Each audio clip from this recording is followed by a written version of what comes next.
A tough day. This evening in Kabul, as you all know, terrorists attacked that we've been talking about and worried about, that the intelligence community has assessed, has undertaken an attack by a group known as ISIS-K. Took the lives of American service members standing guard at the airport and wounded several others seriously. He had also wounded a number of civilians, and civilians were killed as well.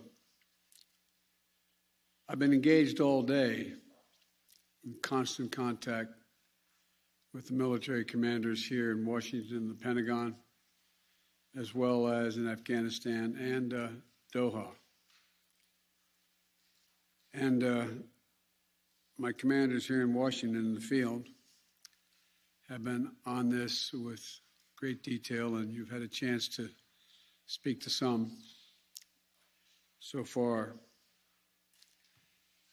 The situation on the ground is still evolving, and I'm constantly being updated. These American service members who gave their lives, it's an overused word, but it's totally appropriate here, were heroes. Heroes who've been engaged in a dangerous, selfless mission to save the lives of others.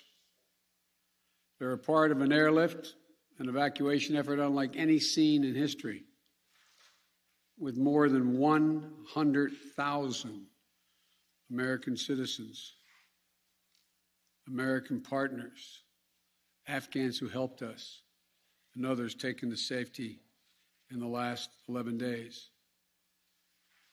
Just in the last 12 hours or so, another 7,000 have gotten out.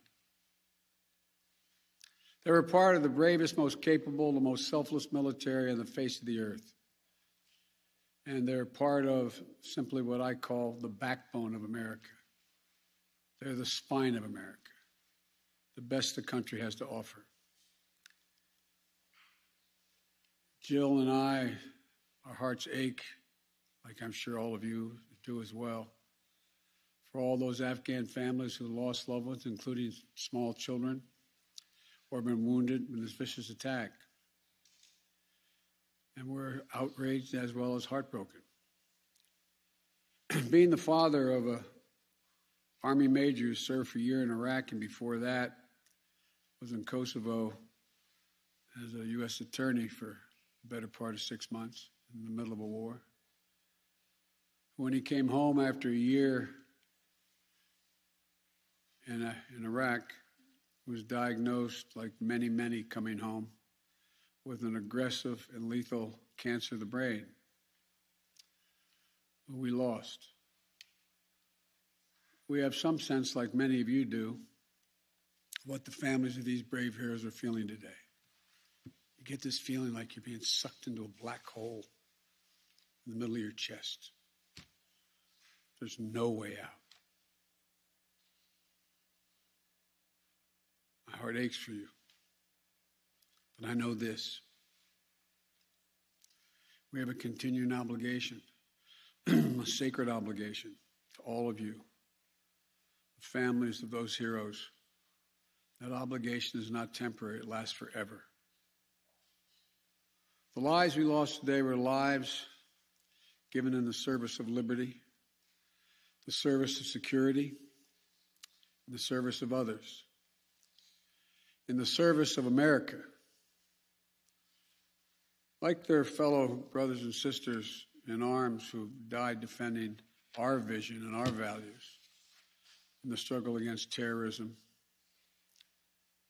Of the fallen this day, they're part of a great and noble company of American heroes. To those who carried out this attack, as well as anyone who wishes America harm, know this: we will not forgive. We will not forget. We will hunt you down and make you pay.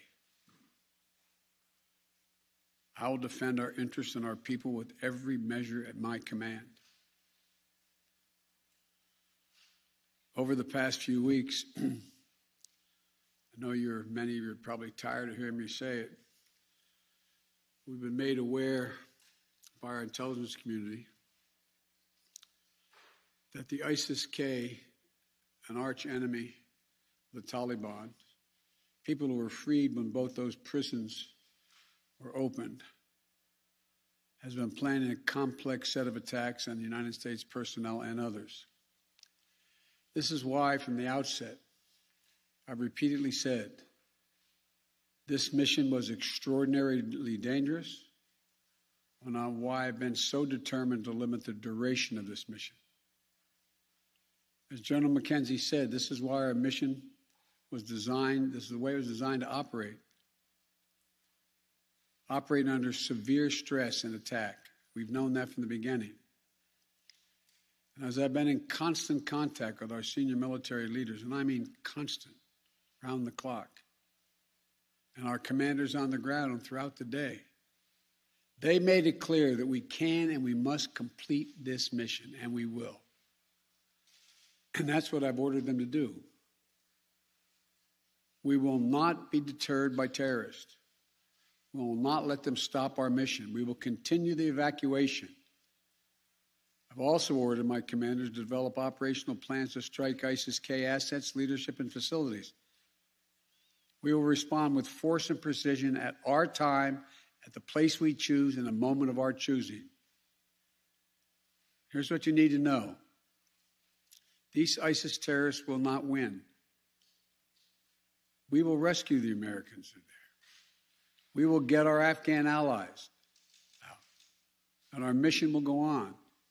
America will not be intimidated, and I have the utmost confidence in our brave service members who continue to execute this mission with courage and honor to save lives and get Americans, our partners, our Afghan allies out of Afghanistan. Every day when I talk to our commanders, I ask them what they need. What more do they need, if anything, to get the job done? As they will tell you, I granted every request. I reiterated to them today on 3 occasions that they should take the maximum steps necessary to protect our forces on the ground in Kabul. And I also want to thank the Secretary of Defense and the military leadership of the Pentagon and all the commanders in the field. There has been complete unanimity from every commander on the objectives of this mission and the best way to achieve those objectives. Those who have served through the ages have drawn inspiration from the book of Isaiah, when the Lord says, "Whom shall I send? Who shall go for us?" The American military has been answering for a long time. "Here I am, Lord, send me. Here I am, send me." Each one of these women and men of our armed forces are the heirs of that tradition of sacrifice, of volunteering to go in harm's way, to risk everything, not for glory, not for profit, but to defend what we love and the people we love. And I ask that you join me now in a moment of silence for all those in uniform and out of uniform, military and civilian, who have given the last full measure of devotion.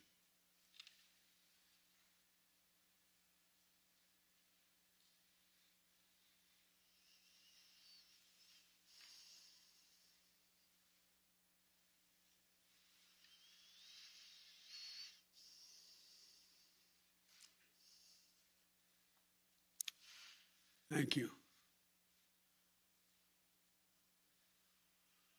May God bless you all, and may God protect the troops and all those standing watch for America. We have so much to do. It's within our capacity to do it. We just have to remain steadfast.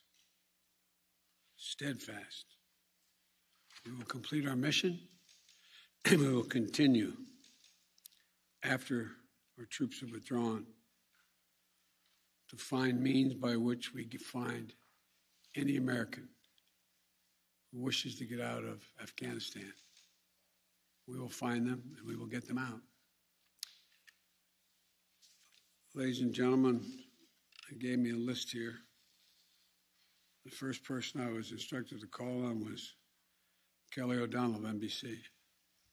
You have said leaving Afghanistan is in the national interest of the United States. After today's attack, do you believe you will authorize additional forces to respond to that attack inside Afghanistan? And are you prepared to add additional forces to protect those Americans who remain on the ground carrying out the evacuation operation? I've instructed the military, whatever they need, if they need additional force, I will grant it. But the military, from the chairman of the Joint Chiefs, the commanders in the field, have all contacted me one way or another, usually by letter, saying they subscribe to the mission as designed to get as many people out as we can within the time frame that is allotted. That is the best way, they believe, to get as many Americans out as possible and others. And with regard to finding, tracking down the ISIS leaders who ordered this, we have some reason to believe we know who they are, not certain, and we will find ways of our choosing without large military operations to get them wherever they are. Trevor, Reuters. Thank you, Mr. President. There's been some criticism, even from people in your party, about the dependence on the Taliban to secure the perimeter of the airport. Do you feel like there was a mistake made in that regard? No, I don't. Look, I think General McKenzie handled this question very well. The fact is that we're in a situation, we inherited a situation, particularly since, as we all know, that the Afghan military collapsed 11 days before, in 11 days, that it is in the interest of, as McKenzie said, in the interest of the Taliban, that, in fact, ISIS-K does not metastasize beyond what it is, number one. And number two, it's in their interest that we are able to leave on time, on target. As a consequence of that, the major things we've asked them, moving back the perimeter, giving more space between the wall, stopping vehicles from coming through, etc., searching people coming through. It is not what you'd call a tightly commanded, regimented operation like the U.S. is, the military is, but they're acting in their interest. And so, by and large, and I've asked the same question to military on the ground, whether or not it's a useful exercise. No one trusts them. We're just counting on their self-interest to continue to generate their activities. And it's in their self-interest that we leave when we said, and that we get as many people out as we can. Like I said, even in the midst of everything happened today, over 7,000 people we've gotten out, over 5,000 Americans overall. So it's not a matter of trust, it's a matter of mutual self-interest. And but there is no evidence thus far that I've been given as a consequence by any of our commanders in the field that there has been collusion between the Taliban and ISIS in carrying out what happened today, both in front of the hotel and what is expected to continue for beyond today. Amir, Associated Press. Thank you, Mr. President. You have spoken, again, powerfully about your own son and the weight of these decisions. With that in mind, and also what you've said, that the longer we stay, the more likelihood that there would be a major attack. How do you weigh staying even one more day, considering what's happened? Because I think what America says matters. What we say we're going to do in the context in which we say we're going to do it, that we do it, unless something exceptional changes. There are additional American citizens. There are additional green card holders. There are additional personnel of our allies. There are additional SIV card holders. There are additional Afghans that have helped us. And there are additional groups of individuals that have been contacted us, from women's groups to NGOs and others, who have expressly indicated they want to get out and have gathered in certain circumstances in groups, on buses and other means. That still presents the opportunity for in the next several days, between now and the 31st, to be able to get them out. And our military, and I believe, to the extent that we can do that, knowing the threat, knowing that we may very well have another attack, the military has concluded that's what we should do. I think they're right. I think they're correct. And after that, we're going to be in a circumstance where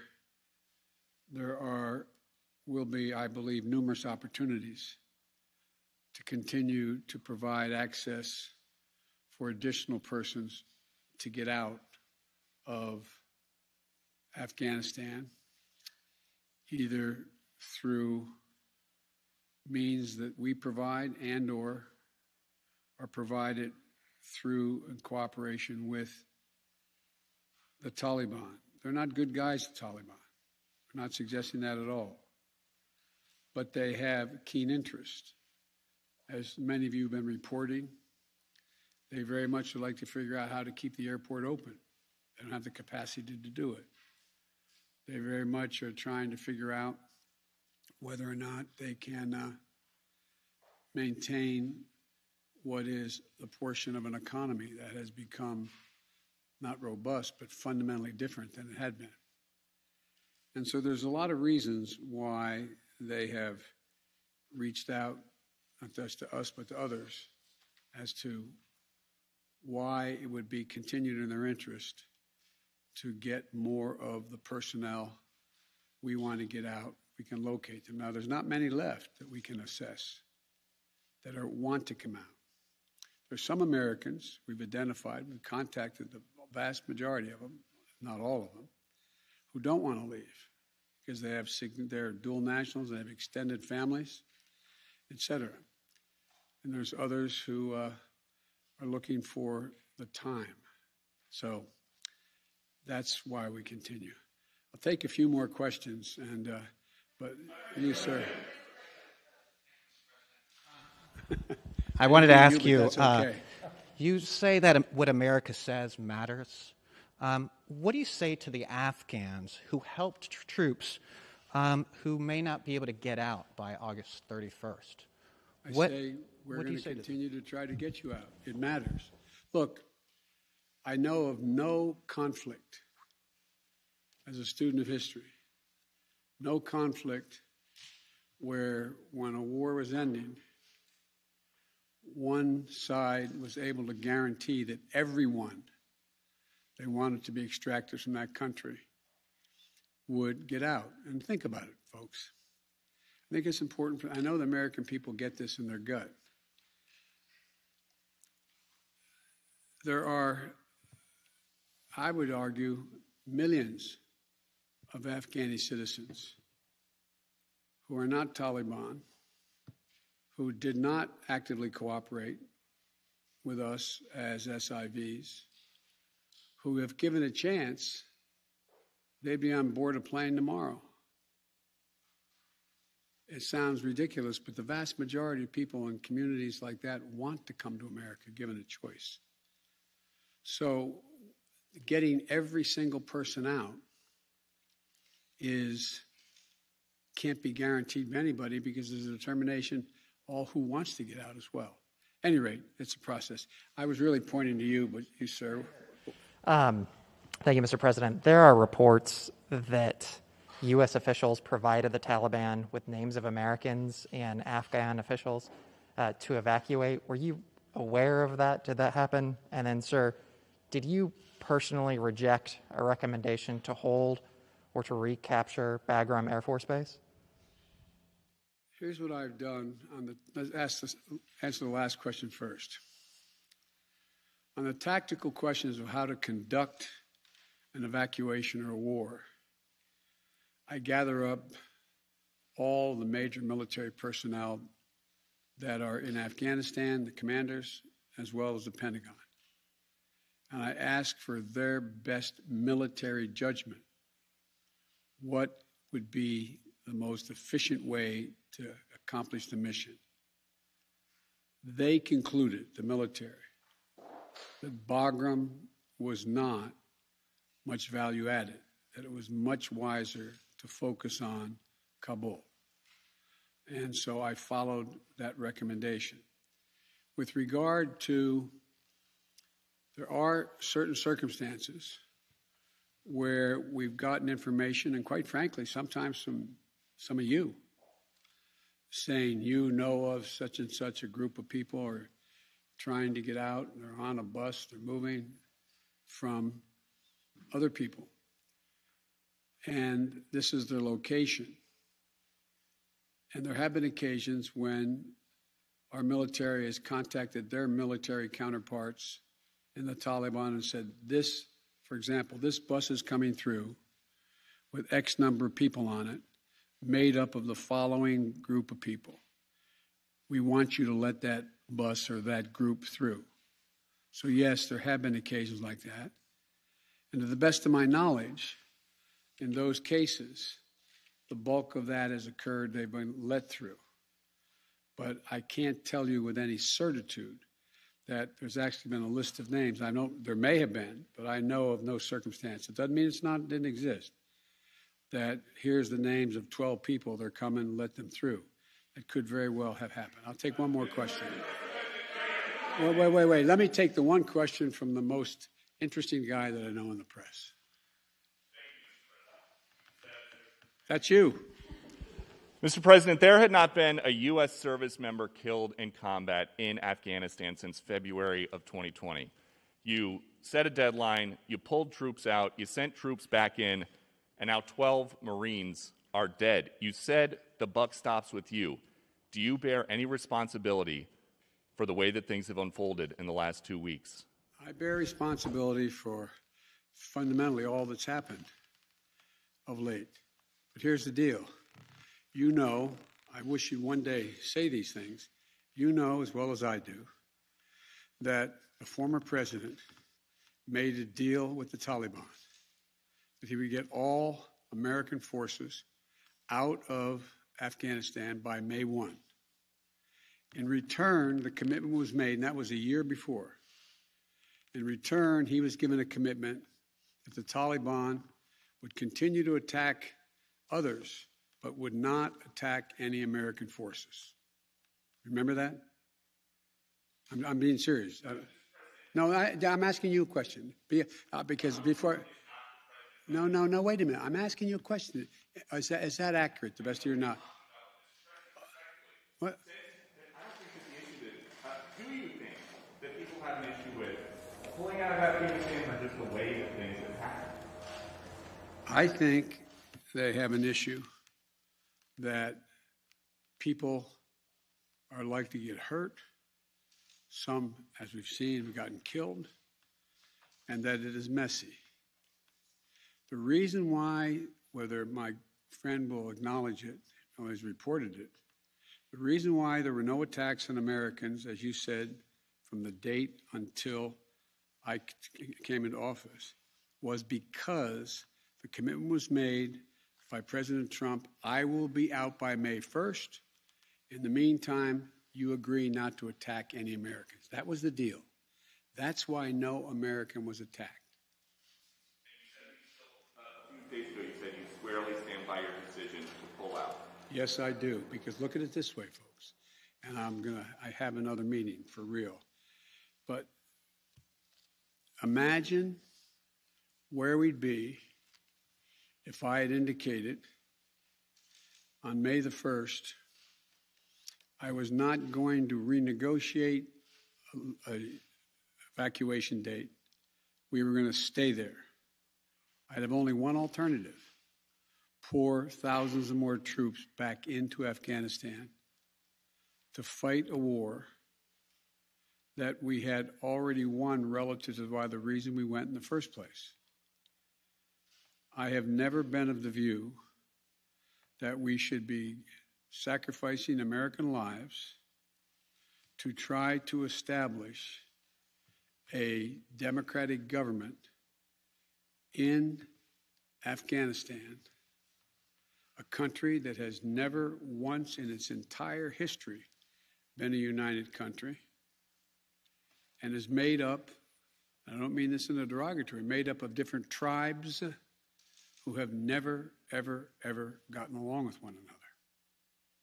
And so, as I said before, and this is the last comment I'll make, we'll have more chance to talk about this, unfortunately, beyond, because we're not out yet.